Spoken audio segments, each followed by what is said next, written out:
నమస్కారం SL news కి స్వాగతం. ఈనాటి వార్తా విశేషాలు. ఖమ్మంలో బజరంగ్ దళ్ హిందూ సంఘాల ఆధ్వర్యంలో నిర్వహించిన శివాజీ జయంతి వేడుకలు ఘనంగా జరిగాయి. ఈ సందర్భంగా ఆయా సంఘాల ఆధ్వర్యంలో ఖమ్మం పెవిలియన్ గ్రౌండ్ నుంచి శోభాయాత్ర చేపట్టారు. అక్కడి నుంచి ప్రారంభమైన శోభాయాత్ర జెడ్పీ సెంటర్ చౌరస్తా మీదుగా జమ్మిబండ వరకు కొనసాగింది. ర్యాలీలో యువకులు శివాజీ మహారాజ్ కి జై, జై శివాజీ, జై జై శివాజీ అంటూ నినాదాలు చేశారు. ఈ శోభాయాత్ర ర్యాలీలో పోలీసులు బందోబస్తు నిర్వహించారు.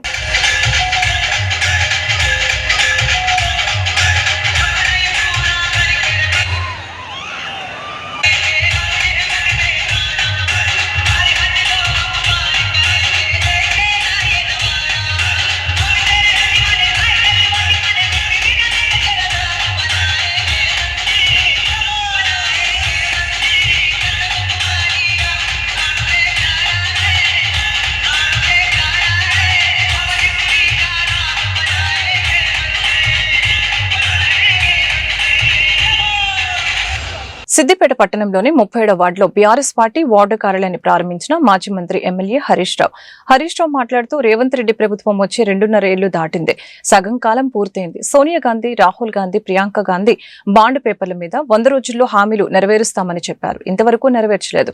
100 రోజులు కాదు 800 రోజులైంది. ఇంతవరకు ఇచ్చిన హామీలు నెరవేర్చడం లేదు. ఎస్ఐ డిక్లరేషన్ ఇస్తామని కూడా ఆ రోజు చెప్పారు. అది ఇంతవరకు నెరవేర్చలేదు. బీసీ సప్లాన్ అమలు చేస్తామని సిద్ది రామయ్యను తెలంగాణను తీసుకువచ్చి మోసం చేశారు. రైతు డిక్లరేషన్ ని రాహుల్ గాంధీ వరంగల్ కు వచ్చి హామీ ఇచ్చి మోసం చేశారు. అన్ని వర్గాలకు కాంగ్రెస్ పార్టీ మోసం చేసింది. రాష్ట్ర ఉప ముఖ్యమంత్రి బట్టి విక్రమార్కను డిమాండ్ చేస్తున్న రాబోయే బడ్జెట్ సమావేశంలో 4000 పెన్షన్ బడ్జెట్ లో పెట్టాలి. కేసీఆర్ హయాంలో 200 రూపాయలు ఉన్న పెన్షన్ 2000 చేసి ఇచ్చాడు కేసీఆర్. అన్ని వర్గాలకు ఇచ్చిన హామీల ప్రకారం పెన్షన్ వెంటనే విడుదల చేయాలని తెలియజేశారు. 26వ తారీఖున రాబోయే బడ్జెట్ లో కాంగ్రెస్ పార్టీ ఇచ్చిన హామీలు నెరవేర్చాలని తెలిపారు. కాంగ్రెస్ ప్రభుత్వం బడ్జెట్ కు విలువ లేకుండా పోయింది. అబద్దాల బడ్జెట్ కాకుండా నిజమైన బడ్జెట్ రూపొందించాలని డిమాండ్ చేస్తున్నట్లు తెలిపారు. 26వ తేదీ నుంచి అసెంబ్లీ బడ్జెట్ సమావేశాలు జరుగుతున్నట్టుగా వార్తలు వస్తూ ఉన్నాయి. రేవంత్ రెడ్డి ప్రభుత్వం అధికారంలోకి వచ్చి 2.5 ఏళ్లైంది. సగం కాలం పూర్తయింది. ఆనాడేమో బాండ్ పేపర్ల మీద రాసిచ్చారు. రాహుల్ గాంధీ, ప్రియాంక గాంధీ, రేవంత్ రెడ్డి, సోనియా గాంధీ అందరూ కూడా 100 రోజుల్లో 6 గ్యారెంటీలు అమలు చేస్తామని హామీలు ఇచ్చారు. 100 రోజులు కాదు 800 రోజులు పూర్తయినా ఇప్పటికీ 6 గ్యారెంటీలు అమలవుతున్నటువంటి దాఖలాలు లేవు. ముఖ్యంగా ఆనాడు ఎస్సీ డిక్లరేషన్, ఎస్సీలకు 18% రిజర్వేషన్ ఇస్తామని, ఎస్సీ సప్లాన్ను అమలు చేస్తామని, చదువుకున్న పిల్లలకు 10th పాస్ అయితే 10,000, ఇంటర్ పాస్ అయితే 25,000, డిగ్రీ పాస్ అయితే 50,000, పీజీ చదివితే ₹1,00,000 ఇస్తామన్నారు. ఈరోజు వరకు ఒక్క పిల్లవాడికి కూడా ₹1 ఇచ్చిన పాపాన పోలేదు. కేసీఆర్ గారు ఇస్తున్న ఫీజు రియంబర్స్మెంట్ డబ్బులు కూడా ఈరోజు ఎస్సీలకు వస్తున్న పరిస్థితి లేదు. బీసీ సప్లాన్ అని సిద్దిరామయ్యని తోలుకొచ్చారు. సిద్దిరామయ్య గారు ఆ రోజు బీసీ సప్లాన్ ఇనాగ్రేషన్ చేస్తూ బీసీలకు 42% రిజర్వేషన్ ఇస్తాం, సంవత్సరానికి 20,000 కోట్ల బడ్జెట్ ఇస్తాం, సప్లాన్ అమలు చేస్తామని చెప్పి బీసీలను మొండి చేయి చూపింది కాంగ్రెస్ పార్టీ. రైతుల కోసం రైతు డిక్లరేషన్ అని రాహుల్ గాంధీ వరంగల్కి వచ్చి రాహుల్ గాంధీ గారు ఏడాదికి 15,000 రైతు బంధు ఇస్తామని, పంటల బీమా ఇస్తామని, అన్ని పంటలకు బోనస్ ఇస్తామని మాయ మాటలు చెప్పిండ్రు. ఇవాళ రైతుల్ని మోసం చేసిండ్రు. రైతులకు మోసం, బీసీలకు మోసం, ఎస్సీలకు మోసం, ఎస్టీలకు మోసం, యువతకు మోసం, అన్ని వర్గాలను మోసం చేసిండ్రు. ముఖ్యంగా నేను రాష్ట్ర ఉప ముఖ్యమంత్రి బట్టి విక్రమార్క గారిని డిమాండ్ చేస్తూ ఉన్నా, ఎల్లుండి పెట్టే బడ్జెట్ సమావేశాల్లో ఈసారైనా 4,000 రూపాయల పెన్షన్ ప్రవేశపెట్టాలని డిమాండ్ చేస్తూ ఉన్నా. ఆనాడు అవ్వాతాతలకు 200 ఉన్న పెన్షన్ కేసీఆర్ గారు 2,000 చేస్తా అంటే చేసి ఇచ్చిండ్రు. కానీ మీరు డిసెంబర్లోనే గెలిచిన మరుసటి నెలలోనే 4,000 రూపాయలు ఇస్తామని హామీ ఇచ్చారు. ఇప్పటికీ 27-28 నెలలు పూర్తవుతున్నా 4,000 పెన్షన్ రాలేదు.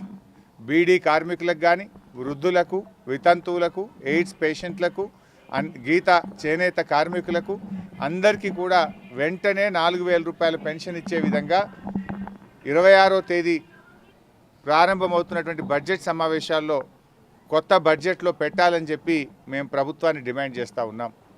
మహిళలందరికీ నెలకు 2,500 ఇస్తాం, జీతం బడ్జెట్ బ్యాంకుల్లో వేస్తామని మహిళల ఓట్లు వేయించుకున్నారు. ఇప్పటిదాకా మహిళలకు నెలకు 2,500 ఒక్కరికి కూడా పడ్డ పరిస్థితి లేదు. తక్షణమే ఈ బడ్జెట్లో నెలకు 2,500 మహిళలకు ఇచ్చే విధంగా బడ్జెట్ రూపొందించాలని బట్టి విక్రమార్క గారిని డిమాండ్ చేస్తూ ఉన్నా. ఇందిరమ్మ ఆత్మీయ భరోసాని పోయిన బడ్జెట్లో జోగిపేట బస్టాండ్లో భారీ చోరీ జరిగింది. చెగురి లక్ష్మి అనే వృద్ధురాలి బ్యాగ్లో నుంచి 8 తులాల బంగారాన్ని అపహరించిన గుర్తు తెలియని దుండగులు. అలగాదుర్గం నుంచి జోగిపేట బస్టాండ్ దిగిన వృద్ధురాలు జోగిపేటలో తన వియంకురాలితో కలిసి మరొక బస్సులో ఎక్కుతున్న క్రమంలో బంగారం బ్యాగును అపహరించిన దుండగుడు హైదరాబాద్లోని తమ మేనకోడలు కొడుకు వివాహానికి అటెండ్ అయ్యేందుకు వస్తున్న క్రమంలో చోరీ. జోగిపేట పోలీస్ స్టేషన్లో బాధితులు ఫిర్యాదు చేశారు. సీసీ ఫుటేజ్ ఆధారంగా దొంగను పట్టుకునేందుకు పోలీసులు ప్రయత్నం చేస్తున్నారు. అల్లాదుర్గు గ్రామానికి చెందిన ఒక లక్ష్మీదేవి అనే ఆమె ఏజ్ అబౌట్ 60 ఇయర్స్ ఉంటుంది. ఆమె అల్లాదుర్గులో బస్ ఎక్కి సంగారెడ్డి వెళ్ళడానికి గాను బస్ ఎక్కి జోగిపేట బస్ స్టాండ్లో దిగింది. మళ్ళీ ఇంకొక వాళ్ళ బంధువు ఒక ఆమె తోటి కలిసి వెళ్ళడానికని ఇక్కడ దిగిన తర్వాత మళ్ళీ వాళ్ళ బంధువుతో కలిసి సంగారెడ్డికి సంబంధించిన బస్సు ఎక్కుతున్న క్రమంలో ఆమె ఏదైతే చేతి సంచిలో పెట్టుకున్న నగలు పెట్టిన ఒక బ్రౌన్ కలరు బ్యాగ్ మిస్ అయిందనే విషయంలో మా దగ్గరికి కంప్లైంట్ తీసుకొని వచ్చింది. దాని విషయంలో మేము కేసు రిజిస్టర్ చేసినాము.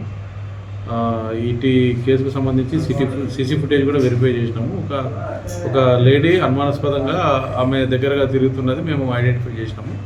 దాని విషయంలోనే మేము లోకల్లో ఉన్న సీసీ కెమెరాల ద్వారా డిటెక్ట్ చేయడానికి ప్రయత్నం చేస్తున్నాం. ఏముందంటే బ్యాగ్లో గోల్డ్ ఆర్నమెంట్స్ ఉన్నాయని చెప్తున్నది. ఎన్ని అంటే ఆమె ఒక 8 తులాస్ వరకు ఉన్నట్టు మనకు అప్రాక్సిమేట్గా చెప్తున్నది. చెగురి లక్ష్మీదేవి అండి. నేను అల్లాదుర్గు నుంచి వస్తున్నా. అల్లాదుర్గు నుంచి వచ్చి జూపేటలో దిగి మళ్ళీ బస్సు ఎక్కడానికి పోతున్నాం. బ్యాగ్ పట్టుకొని పోతున్నా. అందులో ఒక హ్యాండ్ బ్యాగ్లో మళ్ళీ ఒక హ్యాండ్ బ్యాగ్ పెట్టుకున్నాం. మళ్ళీ సంగారెడ్డి పోతున్నా. అది మెదక్ బస్సు పటన్ చెరువు పోతుంది. అందులో ఎక్కుదామని పోయినాం. ఇక అందులో ఇట్లా పట్టుకొని పోతున్నా. ఎప్పుడు తీసుకున్నదో తెలియదు. పోయింది. అందులో బంగారం ఉండే, పైసలు ఉండే. బంగారం 12 తులాల బంగారం, 8,000 పైసలు. విద్యార్థుల్లో దాగి ఉన్న ప్రతిభను వెలికితీస్తూ వారిలో సృజనాత్మకతను పెంపొందించేందుకు వైజ్ఞానిక ప్రదర్శనలు ఎంతగానో దోహదపడతాయని కలెక్టర్ ఇలా త్రిపాఠి తెలిపారు. జిల్లా కేంద్రంలోని నవ్యభారతి గ్లోబల్ స్కూల్లో యంగ్ ఇన్నోవేటర్స్ ఇన్ యాక్షన్ పేరుతో గురువారం ఆవిష్కార కార్యక్రమాన్ని నిర్వహించడం జరిగింది. లాభదాయకమైన కూరగాయల పంటల సాగు, సోలార్ వినియోగం, పర్యావరణ పరిరక్షణకు ఉపకరించే సాధనాలు, కాలుష్య నియంత్రణ, ట్రాఫిక్ నిబంధనలు, ఆరోగ్యకరమైన ఆహారం, సండైల్, అంతరిక్ష పరిశోధన నమూనాలు తదితర అంశాలపై సరికొత్త ఆలోచనలతో సృజనాత్మకతను జోడిస్తూ ప్రదర్శనను రూపొందించారు. ఈ సందర్భంగా కలెక్టర్ మాట్లాడుతూ కేవలం తరగతి గది పుస్తకాలకే పరిమితం కాకుండా అనేక అంశాలలో విద్యార్థులు సైన్స్ ఫెయిర్లో పాల్గొని తమ ప్రతిభను చాటడం ఎంతో గొప్ప విషయమని తెలియజేశారు. భవిష్యత్తులో విద్యార్థులు మరిన్ని కొత్త ప్రయోగాలు చేసేలాగా తోడ్పాటును అందించాలని సూచించారు.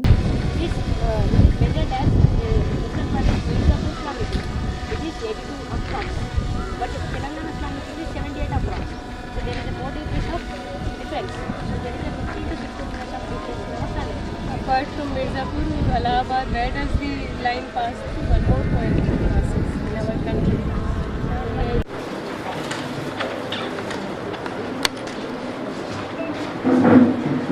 నమస్కారం. ఈరోజు నవభారతి గ్లోబల్ స్కూల్లో సైన్స్ ఎగ్జిబిషన్ ఆవిష్కార్ అనే పేరుతో ఇక్కడ దాని ఆవిష్కారం చేయడం జరిగింది. మాతో పాటు ఫౌండర్ సంతోష్ గారు, లతా గారు, శ్రీదేవి గారు, వీళ్ళంతా ప్రిన్సిపల్ యాంథనీ గారు, వీళ్ళందరూ మాతో పాల్గొనడం జరిగింది.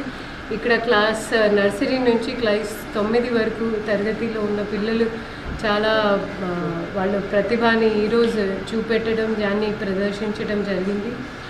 నిజంగా చాలా out of the box thinking, అంటే ఒక బుక్స్కి పరిమితి కాకుండా, ఒక తరగతికి పరిమితి కాకుండా వాళ్ళు బయట ఉన్న సాంకేతిక నాలెడ్జ్ని ఎలా మనం వాడుకోవాలి అనేది దాన్ని ఈరోజు నిదర్శనగా మాకు చూపెట్టడం జరిగింది. నిజంగా ఇలాంటివి ప్రతిభావంతుడు మన నిజామాబాద్లో ఉండడం చాలా సంతోషకరం. నేను స్కూల్ అడ్మినిస్ట్రేషన్కి, అదేవిధంగా ఎంఈఓ సత్యనారాయణ గారికి, వాళ్ళందరికీ అభినందన ఇస్తున్నాను. ఇలాంటివి ప్రదర్శనీ కార్యక్రమాలు, ఇలాంటివి సైన్స్ ఎగ్జిబిషన్లు, ఇంకా రకరకాల కార్యక్రమాలు మన స్కూల్ వెళ్ళే పిల్లల కోసం మనం పెడతా ఉండాలి అనేది వాళ్ళకి జయశంకర్ భూపాలపల్లి జిల్లా కోర్టులో ఏసీపీ అధికారులు దాడులు నిర్వహించారు. దాడుల్లో 5,000 రూపాయలు లంచం తీసుకుంటూ 3 కోర్టు సిబ్బంది ఏసీపీ అధికారులకు పట్టుబడ్డారు. పట్టుబడిన వారిలో పాలకుర్తి సాయి చరణ్, స్టెనోగ్రాఫర్ పున్నం రజిత, కొమ్ము సునీతలు ఉన్నారు. గణపురం మండలం కరకపల్లి గ్రామానికి చెందిన రైతుకు సంబంధించిన 14 ఎకరాల భూమికి సంబంధించిన సర్టిఫైడ్ కాపీ ఇచ్చేందుకు లంచం డిమాండ్ చేసిన కోర్టు సిబ్బంది. దీనితో ఏసీపీ అధికారులను ఆశ్రయించిన రైతు, బాధిత రైతు ఫిర్యాదుతో పక్కా ప్రణాళికతో అవినీతి సిబ్బందిని ఏసీపీ అధికారులు చాకచక్యంగా పట్టుకున్నారు. అదుపులోకి తీసుకున్న అవినీతి సిబ్బందిపై కేసు నమోదు చేసి ఏసీబీ కోర్టులో ప్రవేశపెట్టనున్నట్లు ఏసీబీ డీఎస్పీ సాంబయ్య తెలిపారు. ఈరోజు డిస్ట్రిక్ట్ కోర్టులో జరిగినటువంటి ట్రాప్ వివరాలు ఏంటంటే, జయశంకర్ భూపాలపల్లి జిల్లా గణపురం గ్రామానికి చెందిన ఒక వ్యవసాయదారుడు కరకపల్లి గ్రామ శివారులో ఇతనికి సుమారు 14 ఎకరాల 2 గుంటల వ్యవసాయ భూమి కలదు. ఇట్టి భూమిపై ఆ పక్కనున్న వ్యక్తి 1984లో సివిల్ దావా నమోదు చేయడం జరిగింది.